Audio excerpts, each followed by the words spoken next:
Olá pessoal, tudo bem? Dando continuidade às nossas aulas anteriores, vamos dar início agora a um novo conteúdo chamado Tipos de rochas e tipos de solo.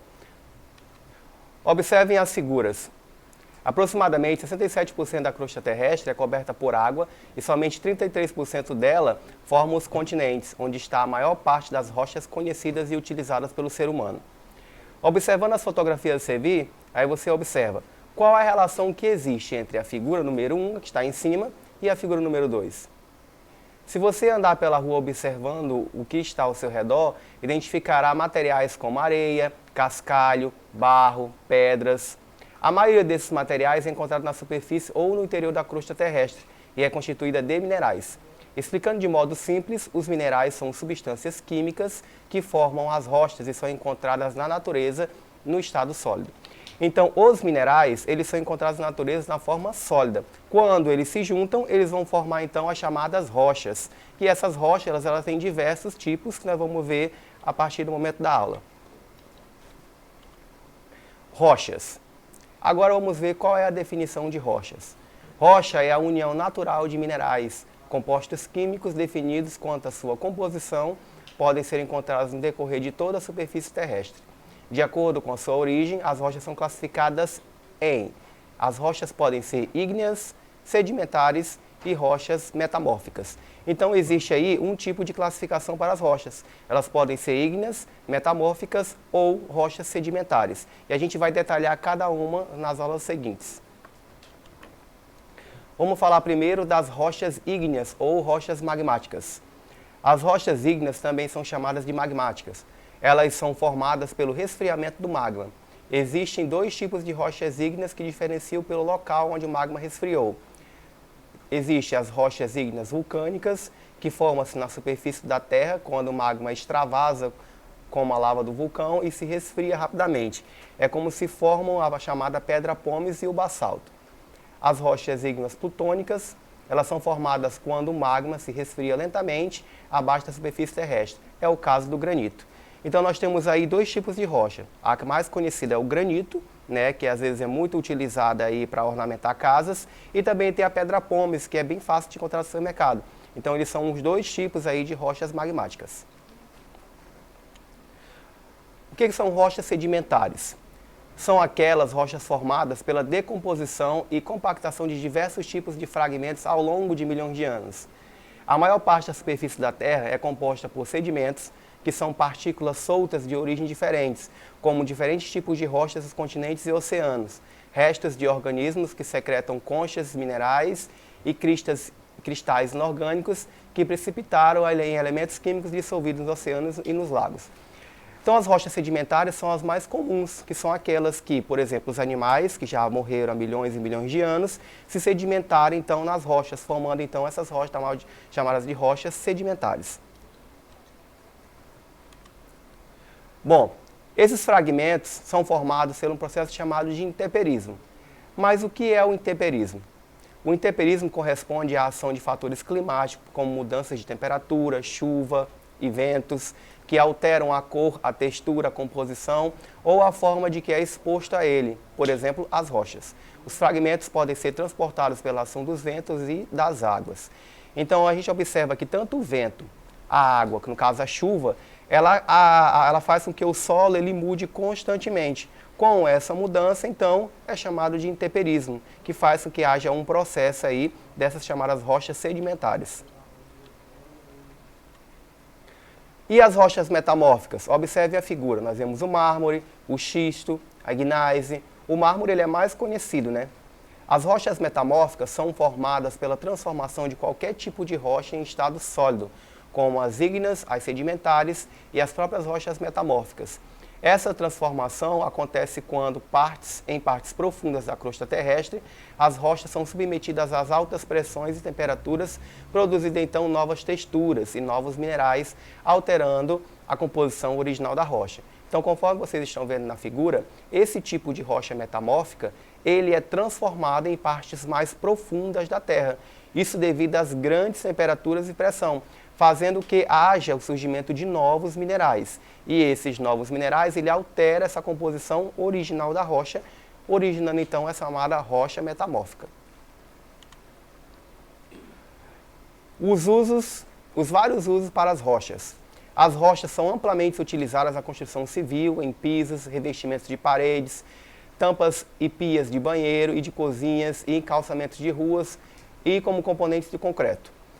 Também podem ser esculpidos e transformando em objetos artísticos ou de decoração. A pedra pómez pode ser porosa e com a superfície áspera e abrasiva, é utilizada para a esfoliação da pele e para o polimento de objetos, como, por exemplo, a gente já está vendo aí nas figuras, né? Nós temos aí, por exemplo, essas figuras na Moais, na Ilha da Páscoa, que aí são rochas esculpidas, né? Temos também balcão de mármore, que, por exemplo, é muito utilizado em cozinha. E temos casas construídas de xisto, né? Que são pedras que aí ajudam nesse revestimento aí dessas casas. Então a gente pode observar que essas pedras ou rochas, elas têm aí diversas utilidades. A gente falou, por exemplo, da pedra pómez, né, que é uma pedra porosa. E essas pedras servem para a esfoliação da pele. E temos também a mármore, que serve muito bem para poder fazer pias de casas, de cozinhas, de banheiros. Com certeza na sua casa você deve ter ou já viu na casa de alguém. Vamos falar agora sobre solos. Os solos é resultante da transformação da camada mais superficial da crosta terrestre. Da linguagem popular, é chamado de terra. Ele é um composto de materiais orgânicos e materiais inorgânicos. O solo ele é fundamental para a vida no planeta Terra. Então nós sabemos que os solos eles são amplamente importantes, porque no solo também existem micro-organismos vivos que dependem desse habitat para poder sobreviver. E também para o ser humano, que realmente precisa muito do solo. Tipos de solo. Os tipos de solo são classificados de acordo com as variáveis de cor, textura, porosidade, quantidade e de matéria orgânica e inorgânica. Existe aí na figura, conforme vocês estão vendo, existem as camadas do solo. Existe uma camada mais superficial até uma camada mais profunda. Se a gente observa essa figura aí, onde está essa árvore e essa vaquinha, e aí nós temos essa grama, a gente chama isso aí da parte mais superficial, que é uma parte mais orgânica da matéria, que aí vai estar constituído por animais e plantas. Depois, mais embaixo, nós temos a matéria mais mineral, que às vezes a gente tem a chamada humus, que é uma mistura do solo. Essas duas partes formam material orgânico. Mais abaixo, eu tenho um material de coloração mais clara. Nesse caso aí, esse solo ele foi lavado por um processo chamado de lixiviação. E aí é chamado de solo superior. Mais abaixo eu tenho um subsolo, que é a acumulação aí de outros tipos de camadas, como a argila, por exemplo. E mais embaixo nós temos o material parental, que é o material de decomposição da rocha. E mais embaixo eu tenho a rocha propriamente dita, que é uma rocha aí que já está há muito tempo, há muitos anos que foram formados e que está sempre abaixo do solo. Essa formação do solo ocorre de forma gradual, ocasionada pelo intemperismo. Lembra do que é o intemperismo? É a ação das chuvas, a ação do vento, que ao longo do tempo desgasta as rochas. O clima, as variações de temperatura, a inclinação do terreno, que é o relevo, a quantidade de chuvas e os seres vivos são considerados agentes do intemperismo que atuam na formação do solo. Então, como podemos observar, o intemperismo ele não é só a ação, né, de fatores climáticos como chuva, né, a lavagem do solo, mas também existe a interferência humana que pode mudar a composição desse solo. Bom, nós temos aí diversos tipos de solo. Nós temos o solo arenoso, o solo argiloso, o solo calcário e o solo humoso. O solo arenoso ele tem consistência granulosa, como areia, é permeável à água, comum na região nordeste do Brasil.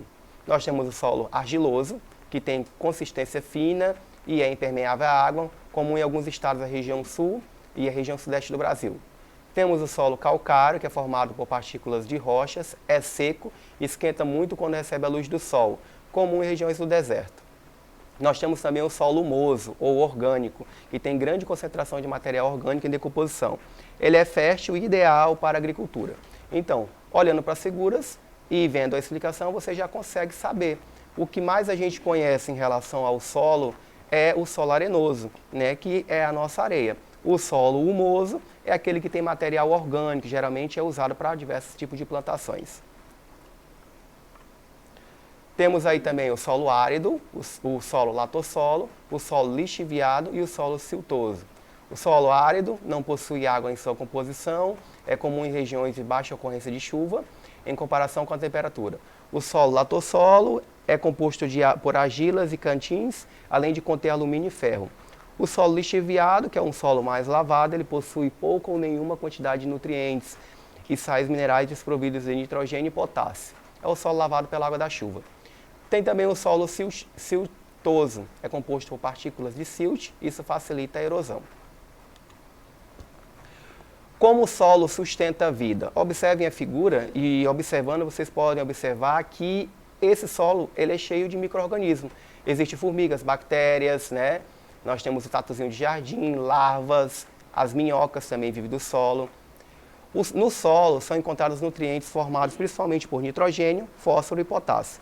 Esses elementos são alguns do que formam os corpos dos seres vivos. Com a morte e a decomposição desses seres, os elementos são liberados no solo e dissolvidos na água. As raízes das plantas absorvem esses nutrientes.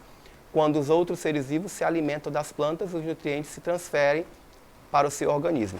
Então, observando a figura, a gente pode ver que existe um chamado ecossistema no solo.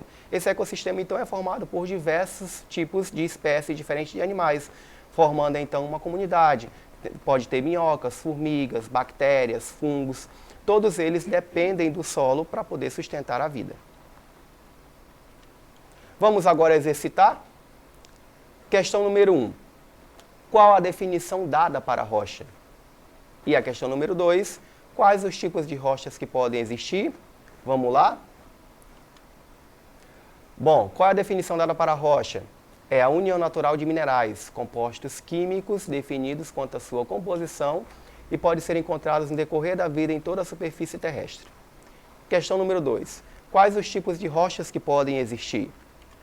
Então, existem rochas que podem ser ígneas, sedimentares ou metamórficas. Questão 3. O que é o solo? Questão 4. De que maneira ocorre a formação do solo? Bom, o solo ele é resultante da transformação da camada mais superficial da crosta terrestre. Na linguagem popular é a chamada terra. É ele que é composto de materiais orgânicos e materiais inorgânicos. E a última questão, de que maneira ocorre a formação do solo? A formação do solo ocorre de forma gradual, ocasionada pelo intemperismo, que ao longo do tempo desgasta as rochas. Espero então que você tenha compreendido o nosso conteúdo sobre solos e rochas e aguardo você na próxima aula. Para mais informações, acesse a plataforma Eduque. Muito obrigado.